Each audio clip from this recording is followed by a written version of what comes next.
Cahouette Thériault et Associés, concessionnaire des greffes de Marcel Leblanc, Daniel Fortin et André Gendron, profite de l'occasion pour vous souhaiter un bon été. Pour vos besoins en arpentage, que ce soit pour des cadastres, certificats de localisation et autres, communiquez avec Cahouette Thériault et Associés. Arpenteur géomètre 276-2478, situé au 1660 Wahlberg à Dolbeau-Mistassini. Monsieur Henri-Paul Cahouette vous invite à faire des achats locaux parce que, en achetant chez nous, vous faites travailler des gens chez nous. L'Euro 2012 bat son plein. On est vraiment rendu dans les quarts de finale. Le Portugal, hier, l'a emporté contre la République tchèque.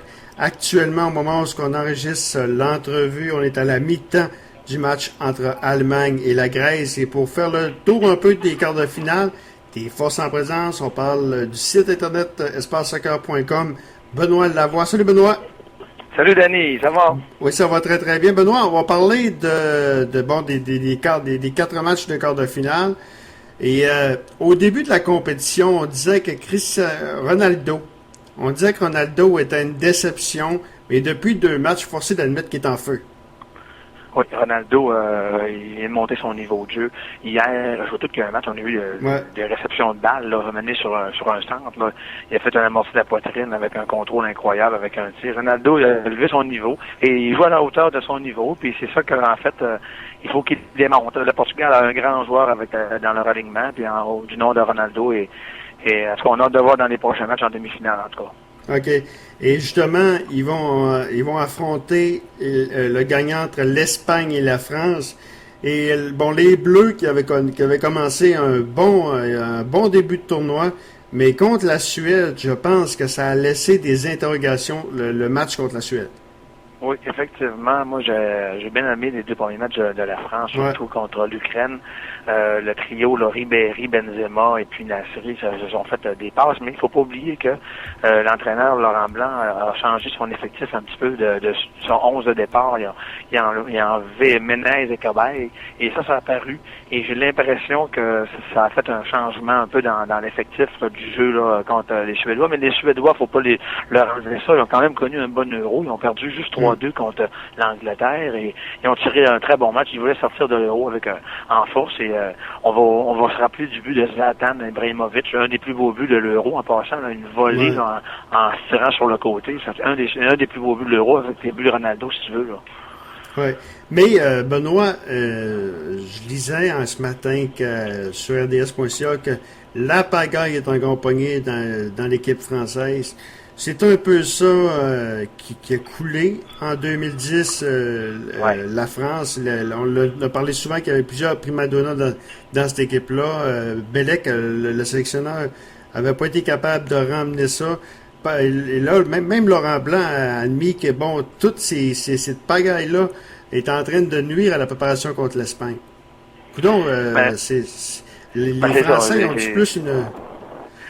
Pourtant, c'est sûr qu'au niveau du foot, tu regardes au niveau italien, au niveau portugais, c'est des gens de sang chaud, ça chauffe. Dans les vestiaires, parce que tu n'entends pas parler aussi, parce que ça chauffe aussi, mais en France, depuis 2010, effectivement.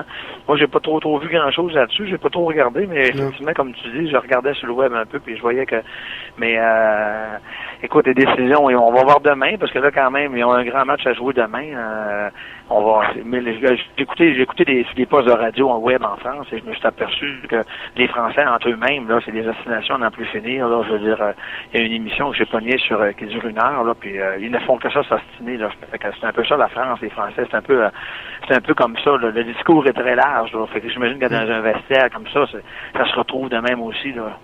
Ouais, c'est un petit peu déplorant parce que j'avais trouvé que leurs 2 premiers matchs avaient été excellents et Laurent Blanc avait réussi à calmer le jeu comparativement en 2010 avec Jean-François Bellec, je pense qu'il s'appelait le sélectionneur français. Oui, Raymond Domenech. Pas Bellec, Raymond Domenech, c'est ça en 2010. Il avait amené la France en 2006, mais ils l'ont fait un petit peu trop longtemps.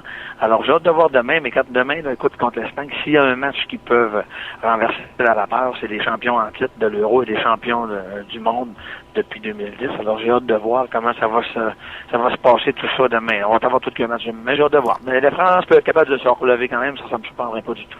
Et l'Italie, dimanche, qui va être dans la dernière quart de finale. Italie-Angleterre dimanche, ça va être un très beau match en perspective aussi. J'ai bien hâte de voir les Anglais. Rooney vient d'arriver, un but déjà en un match. Ça va être un bon match.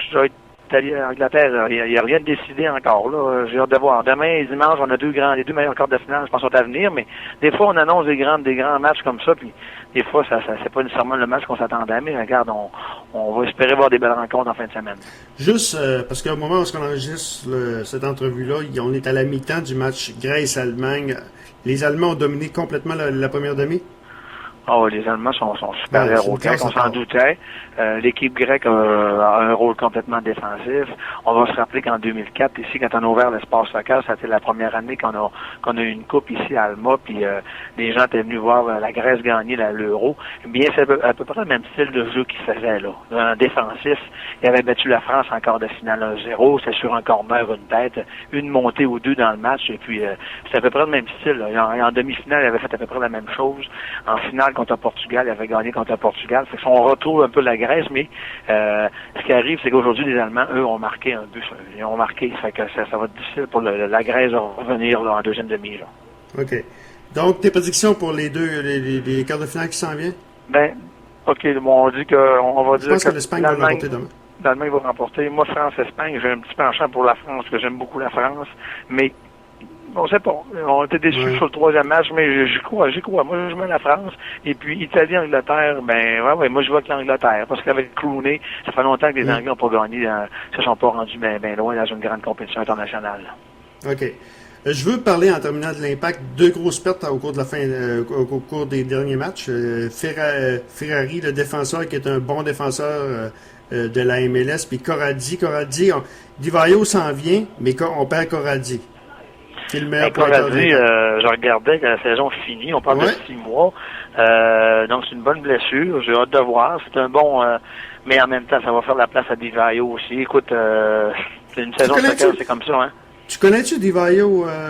Di Vaio, c'est un joueur qui joue en avec division Bologne. Non, il joue en Italie cette année, à Bologne, c'est ça ce que j'ai compris, en Bologne, et puis c'est ça. J'ai l'impression qu'ils vont revenir. Là. Ils vont revenir très fort à MLS. J'ai hâte de voir. En tout cas, c'est une surprise des Vaillots. J'ai hâte de voir ça. OK. On se parle la semaine prochaine, Benoît? Oui, on se parle la semaine prochaine. J'attends ton appel.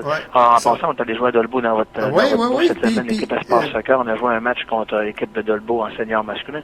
Terrain de soccer un peu petit, mais quand même, on a réussi à faire un bon match 2-2 contre l'équipe de l'endroit, là. C'était un match assez serré dans l'ensemble samedi. Comme je te disais un petit peu auparavant, un petit terrain fait en sorte que le jeu est plus physique. On a été surpris un peu dans les estrades. Il y avait des gens de Dolbeau qui se sont mis un petit peu insulter des joueurs de notre équipe. Ça a fait drôle un petit peu, là. Mais en tout cas, regarde, ça a été un peu bizarre comme match, mais comme je te dis, un petit terrain amène à des problématiques de jeu physique et il manque d'espace. Donc, le jeu physique va être plus présent, là. Ouais.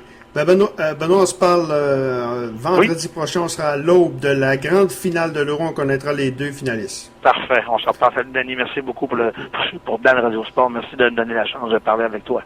Merci beaucoup. Donc, c'est Benoît Lavoie du site internet espacesoccer.com. Je vous invite à visiter. Très bon site pour le foot, autant international, national que régional et local.